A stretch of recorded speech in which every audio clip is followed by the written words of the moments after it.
মই ৰুমি কলিতা দত্তই এটি স্বৰচিত কবিতা পাঠ কৰিছোঁ। কবিতাটিৰ শিৰোনাম হৈছে আইৰ আখল। আইৰ আখলখন জমি জমি চাওঁ, কি জানিবা নতুন সোৱাদ এটা পাওঁ। আইৰ আখলৰ চাঙত খৰিয়ে বাগৰ মাৰে, শিলিখা আৰু আমলখিয়ে আইৰ সাধু শুনে। সেই যে জাতিলাও খোলা এটা আছে, তাতে আইৰ হাঁচতিখন ওলমি থাকে। কেতিয়াবা আকৌ ডিমৰুৰ শুকান চালিয়ে হাত দিলেই তপৰাই মাতে। এখন ডলাই ওলমি ওলমি বতাহতে কোব মাৰে। লাওৰ বুকুত থাকে ভীমকলৰ বাকলি আৰু শিলিখা আমলখি। আইৰ হৃদস্পন্দনত এইবোৰে কথা পাতে। নৰসিংহ নিমপাতৰ খৰমৰণিত আয়ে সিহঁতক বাৰে বাৰে প্ৰশ্ন কৰে। কাষৰ পৰা পানী চাংখনে মাত দিয়ে। আইৰ মনটো চিকুনি হৈ পৰে। মাটি কলহৰ পানীখিনিয়ে পিয়াহৰ আবেষ্টনী ভাঙি আইক আঁকোৱালি লয়। আইৰ খোজ থুকা-থুকি হয়। আখলৰ জুইকুৰাই হাঁহে, খিলখিলনি উঠে। কলীয়া চৰুৱে তধা লাগি চাই থাকোঁতেই আইতাই থাপ মাৰি চৌকাত বহাই দিয়ে। ওপৰৰ চাংখনত বহি থকা ৰঙালাওটোৱে তাকে দেখি খিলখিলাই হাঁহে। ওপৰৰ চাংখনত বহি থকা ৰঙালাওটোৱে তাকে দেখি খিলখিলাই হাঁহে। আৰু তেতিয়া সেইদিনাই কোনে কৈছিলে যে তুমি লিখি যোৱা, তোমাৰ প্ৰতিভা আছে। আৰু তেওঁ যেতিয়া মোক এটা কথা কৈছিল যে আপুনি চাই দিবচোন মোক বানান ভুল আছে নেকি বা শব্দ গাঁথনি বা এনেকুৱা ধৰণৰ কবিতা হৈছে নে নাই মোৰ কবিতাবোৰ, এনেধৰণে মোক কথাটো জনাইছিলে। মই তেতিয়া তেওঁ নিৰাশ নকৰিছিলো। এটা কথা কৈছিলো যে মই সেই বিষয়ত বিশেষ অভিজ্ঞ নহয়, মোতকৈ অভিজ্ঞ মানুহ আছে। তথাপিতো যিমানখিনি পাৰো মই চাম বা যি সৰু সুৰা ভুল আছে এইখিনিত তোমাক শুধৰাই লবলৈ কম। এইধৰণে তেওঁ নিজৰ লেখাত আগবাঢ়ি গৈ ইতিমধ্যে তেওঁ দুখনকৈ কবিতা পুথি প্ৰকাশ হৈছে। তোমালোক যিকেইজন ছাত্ৰ ছাত্ৰীয়ে এতিয়া হাত দাঙিলা তেওঁক চিনি পাওঁ বুলি, কবিতা পুথিখনৰ নাম ক'ব পাৰিবানে? আৰু এখন এখন নহয় বাৰু। এখন নহয় বুলি কৈছে অংকিতা, এখন হয় বুলি কৈছে। ঠিক আছে, বাইদেৱে আজি ক'ব, তোমালোকৰ আগত বক্তব্য ৰাখিব। বাইদেৱে কবিতা লিখাৰ প্ৰেৰণা ক'ৰ পৰা পাইছিল আৰু তোমালোককনো কি ক'বলগীয়া আছে এই বিষয়ে? আমাৰ বিদ্যালয়ৰ সাহিত্য সংস্কৃতি, বিশেষকৈ সাহিত্যৰ উপদেষ্টা তথা ব্ৰেণ্ড এম্বেচেডৰ হিচাপে এখেতক আমি নিয়োগ কৰিছো আৰু এই মেছেজটো ইতিমধ্যে তেখেতক আমি প্ৰেৰণ কৰিছিলো।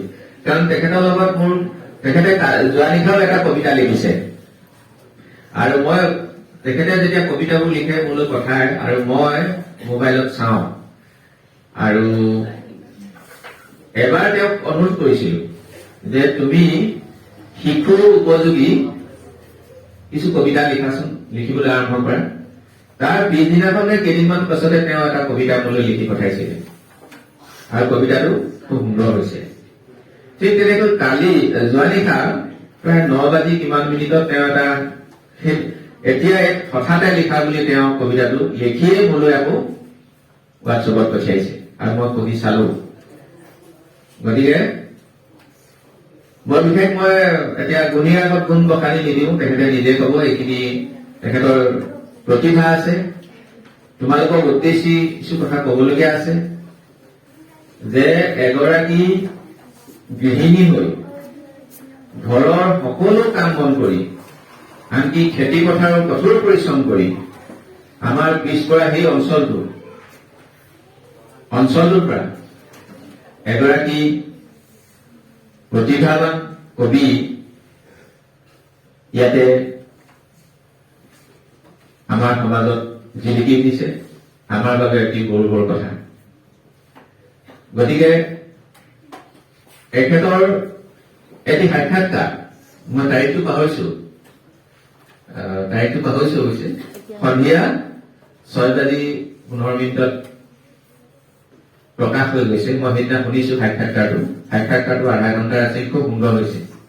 Radio' centre, Dibrugarh radio' centre সেই সাক্ষাৎকাৰ লৈছিল আৰু সাক্ষাৎকাৰটো খুব সুন্দৰ হৈছে, ভাল হৈছে। তেখেতে অঞ্চলটোৰ বিষয়ে যথেষ্ট কৈছে, তেখেতে নিজৰ অভিজ্ঞতাৰ কথা কৈছে।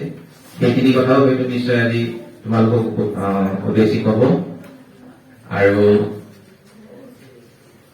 আচল কথাটো হল, আমি এখেতক ইয়ালৈ অনা উদ্দেশ্যটো হৈছে তোমালোকক সাহিত্যৰ প্ৰতি অনুৰাগ সৃষ্টি, অৰ্থাৎ সাহিত্যৰ প্ৰতি তোমালোকৰ যিটো কৰিবলগীয়া আছে। তোমালোকে এটা কবিতা লিখিব নাজানা, প্ৰবন্ধ এটা লিখিব নাজানা, বা নিজে মনে ভাবি থকা কথাখিনি তোমালোকে প্ৰকাশ কৰিব নোৱাৰা, এই গুণবোৰ তোমালোকৰ অলপ কম হৈ আছে।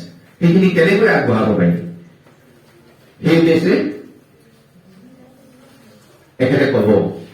বিশেষ তুমি নিজকে বৰ সাজু কৰি ল'ব নালাগে। কবিতা এটা লিখিবলৈ মই সাজু হৈ ল'ব নালাগে, ধুনীয়াকে ড্ৰেছ পিন্ধি ল'ব লাগে, বৰ এটা পৰিৱেশ হ'ব নালাগে।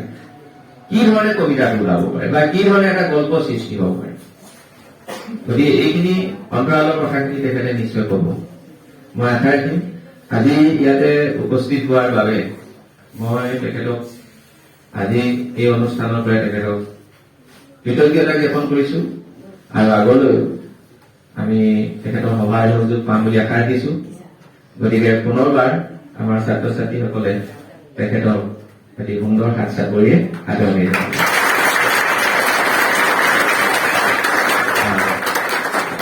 আমি কালি তেখেতক কৈছিলো যে আপোনাৰ স্বৰচিত এটা কবিতাৰে আজি মঞ্চটি উদ্বোধন কৰিব। মই আশা ৰাখিম তেখেতে হয়তো আনিছে কবিতাটো। প্ৰথমে তেখেতে কবিতাটো পাঠ কৰি ল'ব, তাৰপিছত তেখেতে বক্তব্যখিনি ৰাখিব।